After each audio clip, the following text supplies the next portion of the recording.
Good morning friends, GK तोपसा YouTube channel में आपका हार्दिक स्वागत है। दोस्तों, आज हम पढ़ेंगे 9 मई का करंट अफेयर और इसमें 9 मई की इम्पोर्टेंट न्यूज़ देखेंगे जो हमारे भविष्य में होने वाले एग्जाम में के लिए अति महत्वपूर्ण है और उससे जो भी क्वेश्चन बनेंगे वो हम आगे से सॉल्व कर सकें। तो आज की जो हमारी पहली न्यूज़ है वो है विश्व थैलेसीमिया दिवस 8 मई को मनाया जाता है। तो हर साल 8 मई को विश्व स्तर पर वर्ल्ड थैलेसीमिया जो डे है ये मनाया जाता है और इस जो थैलेसीमिया रोग है इसकी रोकथाम के दो उपाय, ट्रांसमिशन और इसका जो है प्रचार प्रसार करना, जागरूकता फैलाना। और 2021 के लिए इसकी जो थीम रही है, क्योंकि थीम बहुत बार पूछ जाती है एग्जाम में, तो हम याद रख सकते हैं विश्व थैलेसीमिया दिवस 2021 की जो थीम है addressing health inequality across the global thalassemia community. Hindi में अर्थ देखा जाए तो कि हमें यानी कि जो स्वास्थ्य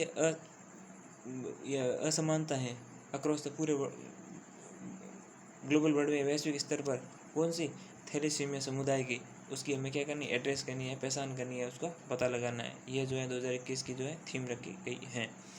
और एक साइंस का और भी क्वेश्चन यहाँ से बन सकता है कि थैलेसीमिया एक है वो आनुवंशिक बीमारी है, ठीक है, और ये कहाँ से आती है, माता पिता से ही अपनी आने वाले संतान में या उनमें आती है।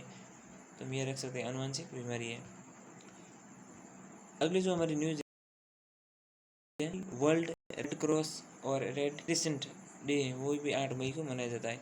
तो आप रेड क्रॉस डे याद रख सकते हैं कब, 8 मई को मनाया जाता है। तो हर साल विश्व स्तर पर 8 मई को वर्ल्ड रेड क्रॉस और रेड क्रिसेंट डे मनाया जाता है। ये अंतर्राष्ट्रीय रेड क्रॉस और रेड क्रिसेंट मूवमेंट के सिद्धांतों को मानने, लोगों की रक्षा करने, मानवता, स्वतंत्रता, निष्पक्षता, सार्वभौमिकता, इन विभिन्न जो सम्मानजनक जीवन जीने के लिए लोगों के लिए आवश्यक है, उनके लिए ये रेड क्रॉस मनाया जाता है।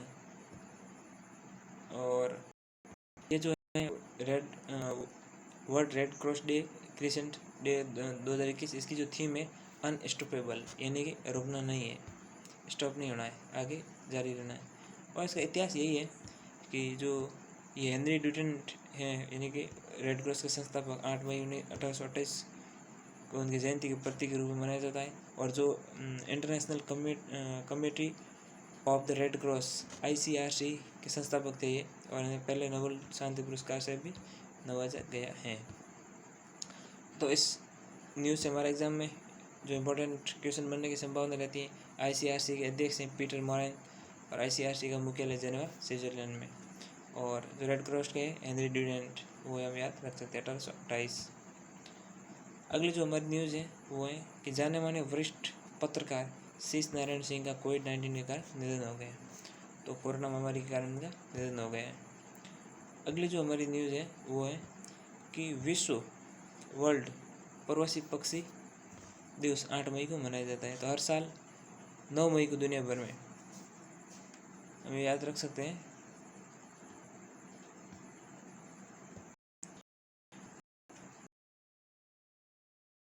माइग्रेंट बर्ड डे, यानी विश्व प्रवासी पक्षी दिवस मनाया जाता है, क्योंकि आते जाते रहते हैं प्रवासी पक्षी इधर उधर, तो उनके संरक्षण, उनके जो भी है किसी प्रकार खतरे या उनसे संबंधित जागरूकता बढ़ाने के लिए या लोगों का सहयोग लेने के, अंतर्राष्ट्रीय सहयोग को बढ़ावा देने के लिए ये दिवस मनाया जाता है। और इसमें जो 2021 की थीम है विश्व प्रवासी पक्षी दिवस की, वो रखी है सिंह, हमें कह सकते हैं क्या क्या है इसमें, पहला है सिंह, दूसरा है फ्ले, फिर है तीसरा शोर, और आगे लाइक ए बर्ड। तो ये 2021 की थीम है, हमें याद रख सकते हैं। अगली जो हमारी न्यूज़ है वो है कि एन रंगास्वामी ने 4थी बार पुदुचेरी के मुख्यमंत्री के रूप में शपथ ग्रहण की है। तो अखिल भारतीय NRC यानी कि all India national regional Congress के संस्थापक जो है एन रंगास्वामी, उन्होंने 7 मई 2021 को रिकॉर्ड 4थी बार केंद्र शासित प्रदेश पुदुचेरी के मुख्यमंत्री के रूप में शपथ ली है। और इनको जो शपथ दिलवाई है, ये दिलवाई है जो वहाँ के राज्यपाल प्रशासक लेफ्टिनेंट गवर्नर अतिरिक्त प्रभार टी सौंदरराजन, और टी की फुल फॉर्म में तमिल से सौंदरराजन ने इनको ये शपथ दिलाई है। अगली जो हमारी न्यूज़ है वो है कि पद्मश्री से सम्मानित प्रसिद्ध संगीतकार वनराज भाटिया का निधन। पद्मश्री से सम्मानित प्रसिद्ध संगीतकार वनराज भाटिया का क्या हो गया साथ, निधन हो गया है। और इसके बारे में हम इतना याद रख सकते हैं कि ये भारत में पश्चिमी शास्त्रीय संगीत के सबसे प्रसिद्ध संगीतकार वनराज भाटिया थे, उनके निधन हो गए बीमारी से। तो ऐसा कहीं नाम आए तो हम याद रख सकते हैं। अगली जो हमारी न्यूज़ है कि आरबीआई ने RRA 2.0 की मदद के लिए किया सलाहकार समूह का गठन। अब ये जो है RRA या फिर RRA क्या है, ये है रेगुलेटरी रिव्यू अथॉरिटी 2.0। पहले एक और बनी थी, अभी ये बनाई, और हिंदी में कहे तो नियामक समीक्षा प्राधिकरण। अब बैंक जो लोन देती है, कई बार एनपीए में चला जाता है, नॉन परफॉर्मिंग असेट, यानी कि जो उस पर कोई उस पर ऋण नहीं मिलता है, सॉरी उस पर कोई इंटरेस्ट नहीं मिलता है, परफॉर्म नहीं करता, यानी कि जब तो परफॉर्म करेगा तब तो प्रॉफिट होगा। जो नॉन परफॉर्मिंग असेट हो जाएगा गैर जो परिसंपत्तियाँ होती हैं, गैर निष्पादन परिसंपत्तियाँ, तो उसको आरबीआई ऐसे एनपीए में जो बढ़ रहा है उसको रोकने के लिए, तो ये रिव्यू एक कमेटी है जो एक तरह की समीक्षा करती है कि हमें किस प्रकार के लोन देने से, कहाँ देने से, और क्यों हमारे पैसे डूब जाते, बैंकों के पैसे डूब जाते हैं, बैंक दिवालिया घोषित हो जाते हैं। और ये जैसे येस बैंक जैसे घोटाले, आईसीआईसी बैंक जैसे घोटाले, तो इन घोटालों को रोकने के लिए और इनमें 6 सदस्यीय का जो कमेटी बनाई गई है, इनके मेंबर्स हैं। तो ये हम याद रख सकते हैं कि जो आरबीआई ने RRA 2 का है जो गठन किया है समूह, उसके लिए हम याद रख सकते हैं। अगले जो हमारी इसी जो न्यूज़ में हमारे हैं फैक्ट एग्जाम की दृष्टि से, वो है आरबीआई के 25 गवर्नर है शक्तिकांत दास साहब है। आरबीआई का मुख्यालय मुंबई और स्थापना 1 अप्रैल 1935 का कोलकाता में।